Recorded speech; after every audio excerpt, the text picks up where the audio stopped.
से समाजवादी विचारधारा के रहे, जहाँ तक मैं जानता हूँ। सबसे पहले अपने चैनल HIDC न्यूज़ की ओर से आपका अभिनंदन करता हूँ। और सामाजिक जीवन आपकी प्रखर रही। आपने क्या देखा कि प्रशांत किशोर के साथ जन स्वराज पार्टी की स्थापना में योगदान दिया?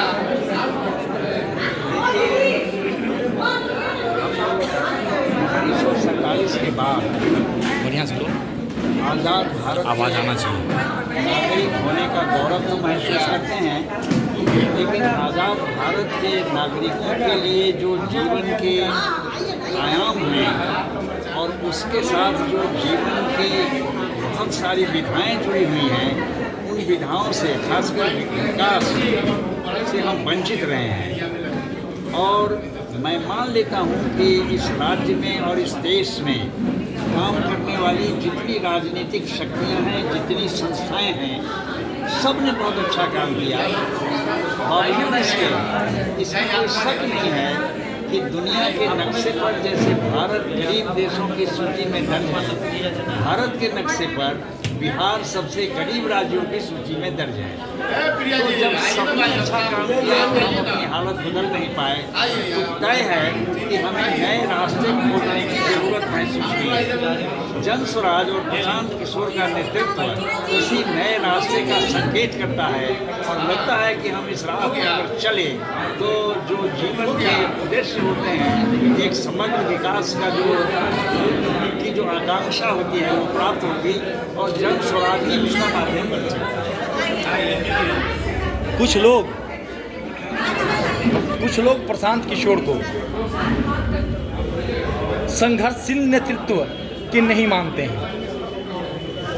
लोगों का कहना है कि प्रशांत किशोर एक कुशल प्रबंधक हैं, अलग अलग पार्टियों के लिए नीतियां बनाया करते हैं।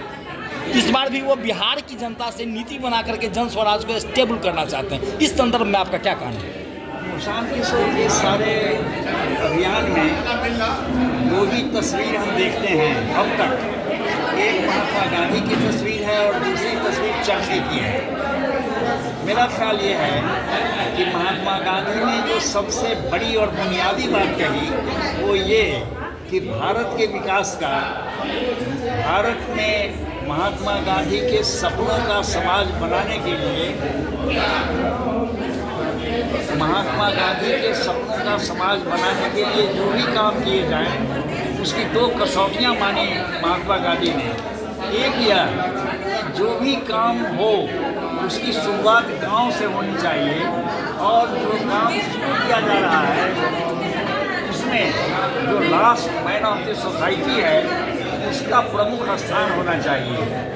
प्रशांत किशोर स्ट्रेटेजिस्ट जरूर हैं, इसी का परिणाम है कि उन्होंने अपने सारे कार्यक्रम गांव से शुरू किए हैं और समाज का जो आखिरी आदमी है उसको लक्ष्य करके काम शुरू किया है। आपको ऐसा नहीं लगता कि प्रशांत किशोर कल के केजरीवाल होंगे और अन्ना हजारे?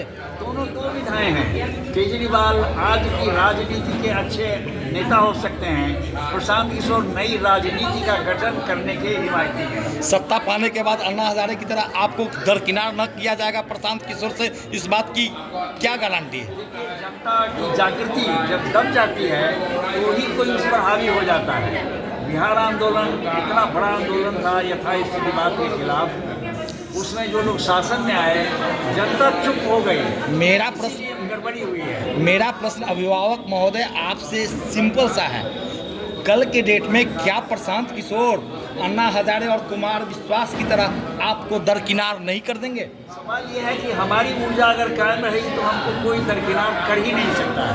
ये हमारे आत्मविश्वास पर निर्भर है। अंतिम प्रश्न, जन स्वराज की इस अभियान को हम सत्ता परिवर्तन देखें या व्यवस्था परिवर्तन देखें? ये जो अभियान है, जब जमीन समतल किया जाता है तो उसका मकसद होता है नए भवन का निर्माण करना, लेकिन काम दोनों करना पड़ता है। जमीन समतल भी करना पड़ता है और नए भवन के निर्माण का नक्शा भी बनाना पड़ता है। दोनों इसमें साथ साथ जुड़ा हुआ है। इसीलिए जन स्वराज के सारे कार्यक्रम पीपुल्स फ्रंट पर भी हो रहे हैं और पार्लियामेंट्री फ्रंट पर भी हो रहे हैं। अभी आपने कहा कि भारत गरीब देशों की सूची में है। वर्तमान सरकार में तो जो जीडीपी बढ़ी है या इकोनॉमिकल ग्रोथ का डाटा बता रहा है कि भारत का कुछ विकास हुआ है। इस संदर्भ में आपका क्या कहना है? भारत का जो विकास हुआ है इसमें कोई शक नहीं है, लेकिन वो विकास गया कहाँ, ये सवाल है।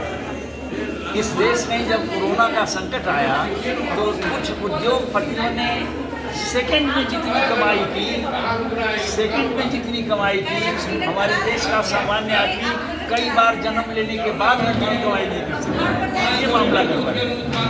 जो डिस्ट्रीब्यूशन है वो बहुत दोस्तों विकास हो ही रहा है। हम लोग आज मुजफ्फरपुर शहर में शक्ति संवाद जो कि जन स्वराज पार्टी के द्वारा आयोजित है, इनके वरिष्ठ नेता लक्ष्मेश्वर बाबू से, लक्ष्मणदेव बाबू से बात कर रहे थे।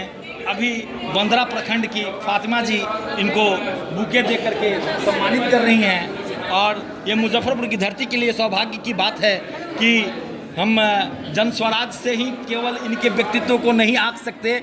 लक्ष्मणदेव बाबू सामाजिक के प्रक्षेत्र के एक पुरोधा के रूप में जाने जाते हैं। जिस समय हम युवा थे उस समय से हम देख रहे हैं इनको, इनकी हर जगह सामाजिक परिप्रेक्ष्य में रही है। ये प्रशांत किशोर के लिए गौरव की बात है कि लक्ष्मणदेव बाबू आज जन स्वराज को अपना आशीर्वाद दे रहे हैं। मैं आपका आभारी हूँ। धन्यवाद।